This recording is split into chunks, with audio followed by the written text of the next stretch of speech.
سامعین و ناظرین، ہمارے چینل کو سبسکرائب کیجئے اور ویڈیوز کو لائک اور شیئر کیجئے۔ جزاک اللہ۔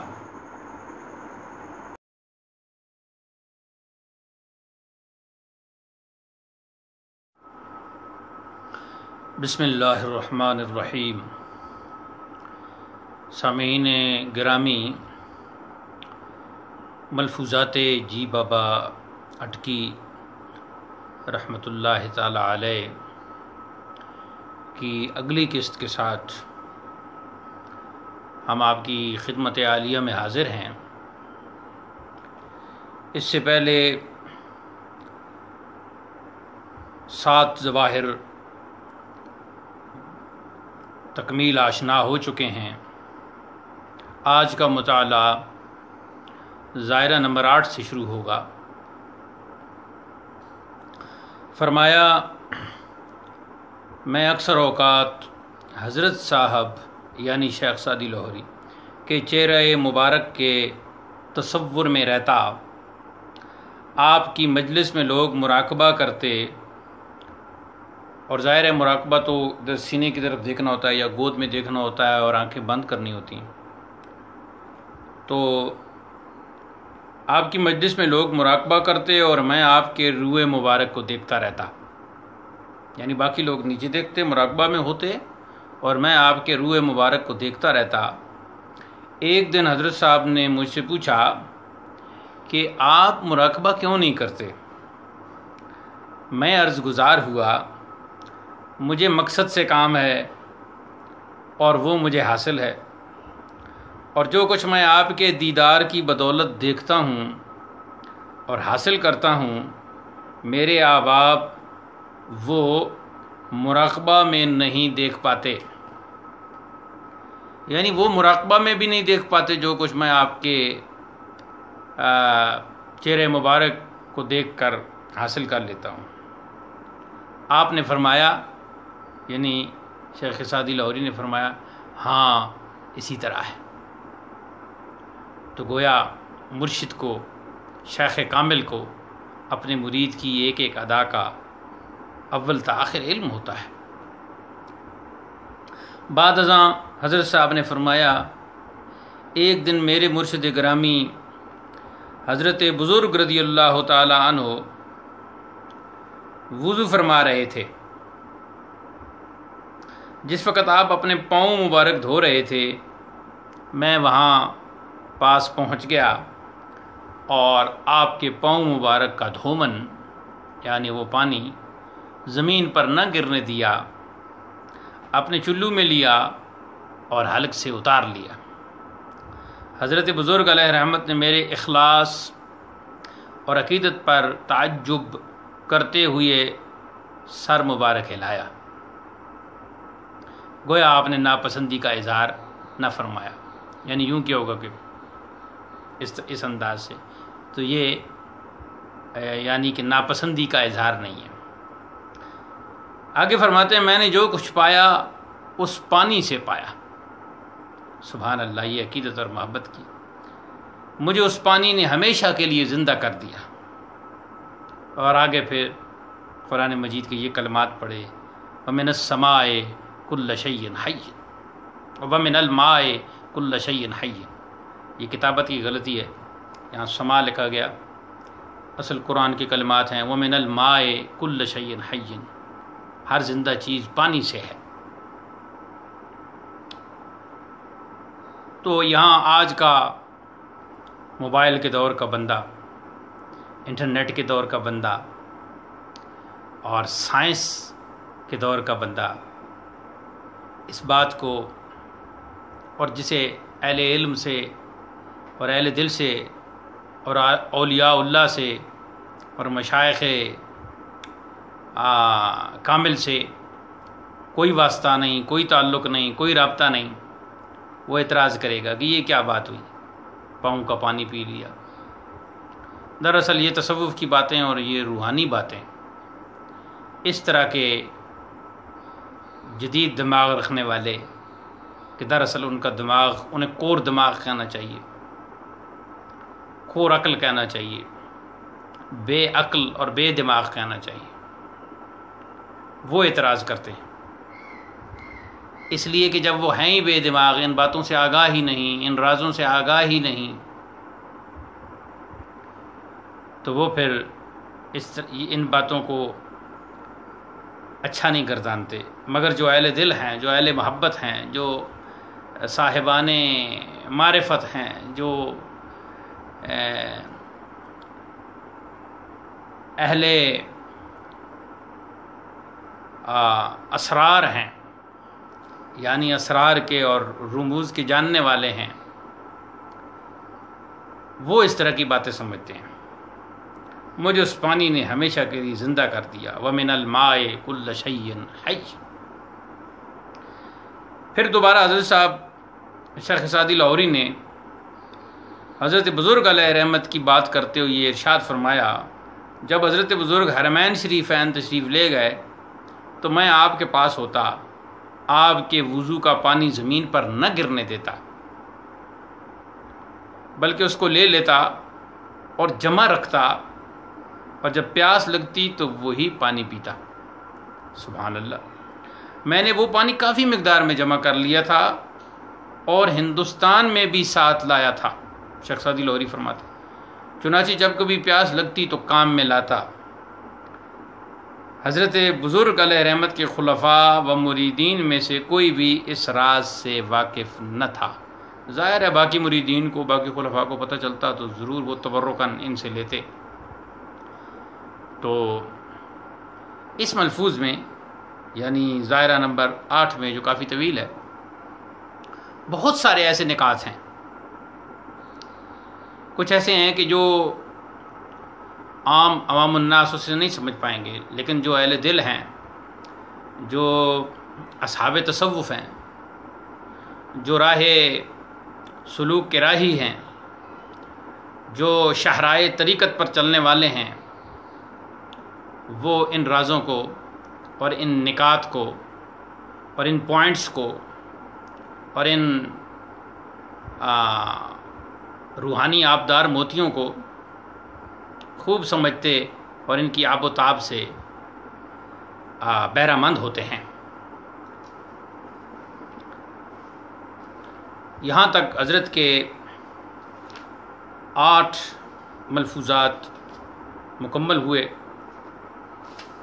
اس کے بعد ظاہرہ نمبر 9 سے ہم اپنے مطالعہ کا آغاز کریں گے. بلکہ ظاہرہ نمبر 9 جو ہے وہ میں ایسی نشست میں پڑھ دیتا ہوں. ایک اٹک کے امیر طبقہ نے بہت سی کشتیاں بنائی ہوئی تھیں تاکہ دریا، اور دریا سے مراد دریا سندھ ہے، اور حضرت جی بابا اٹکی کا مزار دریا سندھ کے کنارے پر ہے. انشاءاللہ اختتام پر جو ہماری ویڈیو ہوگی جس میں حضرت جی بابا کا ہم ذکر تفصیل سے کریں گے، ابھی تو ان کے ملفوظات عالیہ چل رہے ہیں، تو پھر اس ویڈیو میں ہم ان کے مزار اور ان کی قبر مبارک اور دریا اور ساتھ کے جو اماکن ہیں ان کی انشاءاللہ ویڈیو میں ضرور تصاویر بھی اور ویڈیو بھی پیش کریں گے انشاءاللہ، تاکہ دریا یعنی دریا سندھ کے راستے حرمین شریفین کا سفر اختیار کریں. ایک دن حضرت جی بابا علیہ رحمت اسی حوالے سے آپ نے فرمایا کہ میں اکثر اوقات حضرت صاحب یعنی شیخ سعدی لاہوری علیہ رحمت و رضوان سے مکۃ المکرمہ جانے کی اجازت طلب کرتا. ایک دن آپ نے فرمایا کہ لوگوں کا مکہ کی طرف جانا کم ہمتی کے مظاہرے اور محنت سے جی چرانے کی وجہ سے ہے.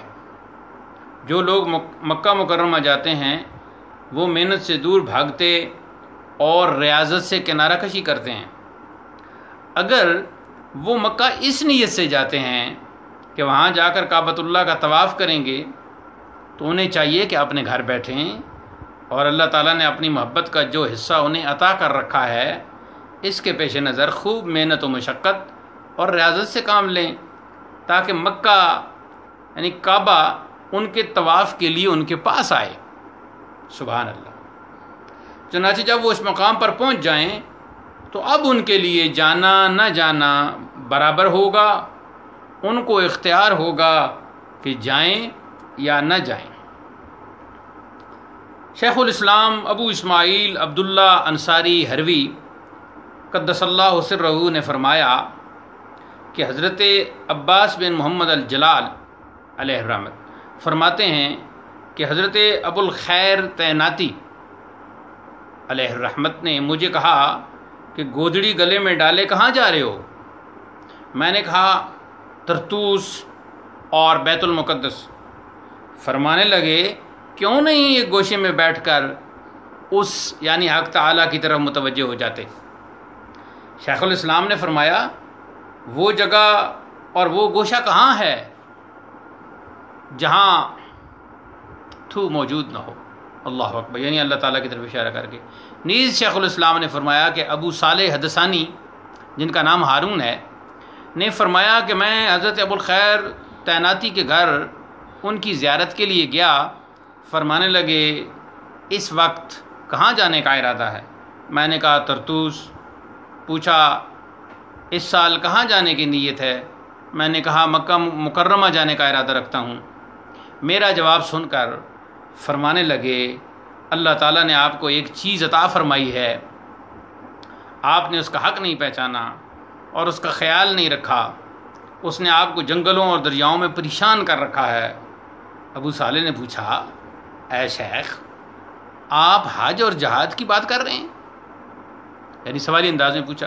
فرمایا ہاں حج اور جہاد کا کہہ رہا ہوں۔ آپ کیوں نہیں وقت کی قدر کرتے اور زاویہ نشین نہیں ہوتے، یعنی گوشہ نشین؟ اس کے بعد حضرت سر العظم یعنی جیبا باٹکی نے فرمایا کہ ہندوستان کی طرف راستے میں ایسے بزرگ آرام فرما ہیں کہ ہر روز کئی بار کعبہ ان کے طواف کے لیے آتا ہے۔ سبحان اللہ، میں پھر اس جملے کو دہراتا ہوں۔ حضرت سر العظم نے فرمایا کہ ہندوستان کی طرف راستے میں ایسے بزرگ آرام فرما ہیں کہ ہر روز کئی بار کعبہ ان کے طواف کے لیے آتا ہے۔ چنانچہ ایسا راستہ جو اس قدر بلند مرتبہ بزرگوں کی زیارت کا سبب ہے، چھوڑ کر یعنی وہ راستہ چھوڑ کر کس لیے دریا کے راستے میں مکہ مکرمہ جائے جائے؟ سبحان اللہ۔ اب اس میں یہ جو ایک نقطہ ہے جو آج کے پھر جدید ذہن رکھنے والی جو نسل ہمارے سامنے آ رہی ہے وہ اس بات کو نہیں سمجھے گی جب تک کہ وہ تصوف کا گہرا مطالعہ نہ کرے اور کسی شیخ کامل کے ہاتھ پر بیعت نہ کرے، کوئی اپنا پیر اور مرشد نہ قرار دے کہ ایسی ہستیاں یہاں آرام فرما ہیں کہ ہر روز کئی بار کعبہ ان کے طواف کے لیے آتا ہے۔ لوگ کعبہ کے طواف کے لیے جاتے ہیں، کعبہ ان کے طواف کے لیے آتا ہے۔ سبحان اللہ۔ تو یہ بات ان کو سمجھ نہیں آئے گی جو روحانیت سے دور ہیں، تصوف سے دور ہیں، راہ سلوک پر گامزن نہیں ہیں، شاہراہ طریقت پر چلنے والے نہیں ہیں۔ یہاں میں اس بات کا اظہار کر دوں، کچھ لوگ میری یہ گفتگو سننے کے بعد یہ کہیں گے کہ ضروری نہیں ہے کوئی پیر ہونا، مرشد ہونا۔ تو یہ دراصل ان کی کج فہمی ہے، کم فہمی نہیں بلکہ کج فہمی ہے۔ جیسے کسی نے انہیں خود جو جاہل تھا، اجہل تھا، مجہول تھا، اس نے انہیں کہہ دیا دنیا میں ہر کام، ہر فن، ہر علم سیکھنے کے لیے مرشد اور استاد کی ضرورت ہے۔ کوئی کام لے لیں، آپ مستری بننا چاہتے ہیں، راج کا کام کرنا چاہتے ہیں، تو آپ کا ضرور ایک استاد ہوگا جو آپ کو سکھائے گا کہ اینٹ کیسے پکڑتے ہیں اور کیسے اس کو دیوار میں لگاتے ہیں، دیوار کو کیسے سیدھا رکھتے ہیں، دیوار شروع کرنے سے پہلے اس کی بنیاد اور بیس کیسے بناتے ہیں۔ اگر اپنے طور پر کوئی مستری اور بننے کی کوشش کرے اور راج کا کام کرنے کی جو ہے وہ کرنے کا افتتاح کر دے، وہ کبھی بھی معمار نہیں بن سکے گا، اس لیے کہ کوئی معمار اس کا استاد نہیں، کوئی مرشد نہیں۔ ایسے ہی کوئی گاڑی چلاتا ہے، ڈرائیور بنتا ہے، تو اسے ڈرائیونگ سکھانے کے لیے اس کا کوئی استاد ہوتا ہے۔ اسی طریقے سے اگر ایک خیاط ہے، درزی ہے، کپڑے سلائی کرتا ہے، شلوار اور قمیص بناتا ہے، تو اس کا استاد ہے۔ بغیر استاد کے وہ کپڑا کاٹ تک نہیں سکتا۔ تو اسی طریقے سے دین کو سمجھنے کے لیے، شریعت کو سمجھنے کے لیے، طریقت کو سمجھنے کے لیے، معرفت اور حقیقت تک پہنچنے کے لیے، سلوک اور تصوف اور روحانیت کو سمجھنے کے لیے، معرفت نفس اور معرفت خداوندی کے لیے مرشد کامل کی ضرورت ہوگی۔ میں یہ نہیں کہتا کہ جو جاہل قسم کے لوگ، 2 نمبر قسم کے لوگ اپنے آپ کو شیخ اور پیر کہلوانا شروع ہو گئے آپ ان کے پاس جائیں، آپ تلاش جاری رکھیں، اور جہاں کوئی آپ کو اہل دل بزرگ ملے، شیخ کامل ملے، اس کے دست مبارک پر بیعت کریں اور باقاعدہ تصوف کو اور روحانیت کو سیکھیں، تاکہ آپ کو اپنے آپ کا پتہ چلے اور اپنے خالق اور مالک کا پتہ چلے، اس دنیا کی زندگی کا علم ہو اور آخرت کی آپ کو معرفت حاصل ہو۔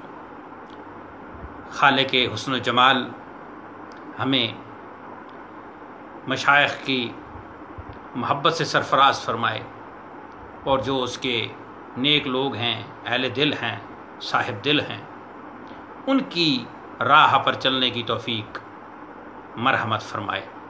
وآخر دعوانا ان الحمد للہ رب العالمین، والسلام علیکم ورحمۃ اللہ وبرکاتہ۔ اسلام زندہ باد، پاکستان پائندہ باد۔